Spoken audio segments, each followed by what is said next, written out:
What's up everyone, welcome back to my channel. So a lot of times I'm asked this question, how long does it take for a succulent to turn into a mother plant or for it to turn large? And a lot of people think that by using fertilizers the succulent is going to grow large at a very fast rate, which is completely incorrect.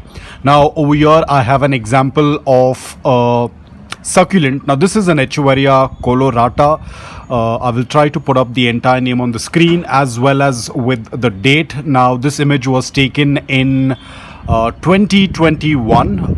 Even though the picture was taken in 2021, it was a medium sized succulent back then. So when I had got it was even more smaller than that, but over the period of time the succulent started to grow. So I'm going to give you an update video of almost 4 years, maybe, yes, 4 years or maybe 4.5 years.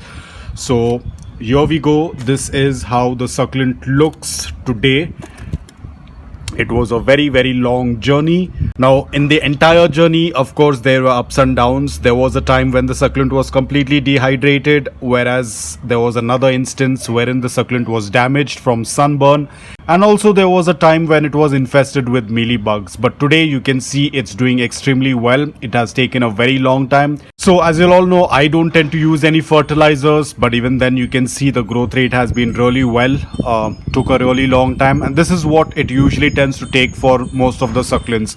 Now again, being said that this is an Echeveria colorata, it doesn't mean that every other succulent is going to grow this large. A lot of people think that every other succulent will grow into a mother plant and that will grow really large. There are some succulents that will even grow larger than this. There are some succulents that will not. For example, I have my Graptopetalum mugdoglii. This is not going to turn into this huge succulent. A lot of people think that these are very small tiny babies, they have to turn like this. It's absolutely incorrect. So this is the mother plant in this entire bunch. So you can see that's the maximum size that they can reach. Then I have little gem, which again is not going to turn that large. They are only going to stay that much. You can see it's already about to flower. You can see this. So these will also not turn really large. They are going to stay very small, because it all depends upon the type of the succulent that you have. Not everything is going to grow large like a football or a basketball. Some of them are going to stay very tiny. It all depends upon the species and the variety of succulent that we have. If I'm going to show you another example, think I don't have any more, or I can give you another example of this succulent over here. We have two varieties. One is an Echeveria Milano, and then we have some Graptopetalum Mendozai. Mendozai will not turn this large. Echeveria Milano will turn probably 4 times the size of this, but of course they are not going to turn this huge. So we all need to understand that when a person says that I want to have a very huge succulent, they need to understand that not all succulents are going to grow huge. If you want to buy or if you want to have a huge succulent, you will have to research a little bit and then purchase the succulent, because it all depends upon the species. I also have another succulent over here. This is called as Echeveria Mexican Giant, which again is going to turn into a very large succulent as and when it starts to grow.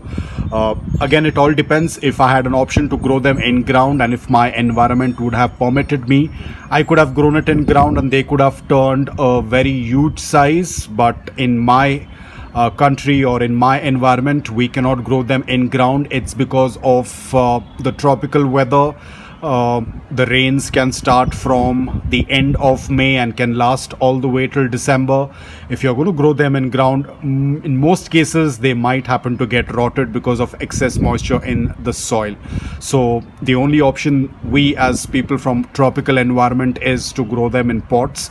Probably you can grow it in a raised garden bed with a rooftop. That is too much of work.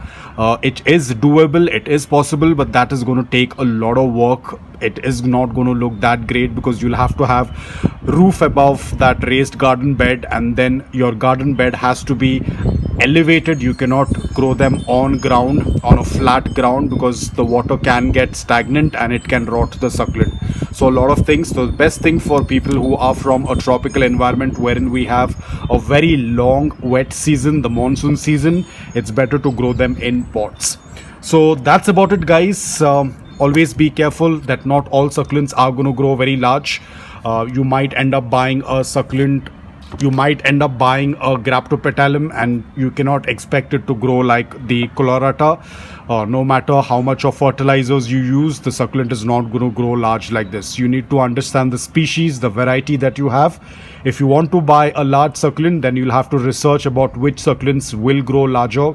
There are a lot of echeverias that do tend to grow larger. There is Graptoveria Fred Ives as well, which tends to grow really large, but there are a lot of Graptoverias and Graptopetalums that will not grow very large. When they reach a certain point, then they start putting out pups and they start to trail. So if you want a large succulent, you'll have to check and research about it and then go ahead and purchase the succulent. Fertilizers are not the most important thing. Without fertilizers as well, succulents can grow large. So that's about it, guys. I hope that you liked this video. If you did, please hit the like button, and if you're new to my channel, please consider subscribing to it. Until then, take care, stay safe, and keep planting.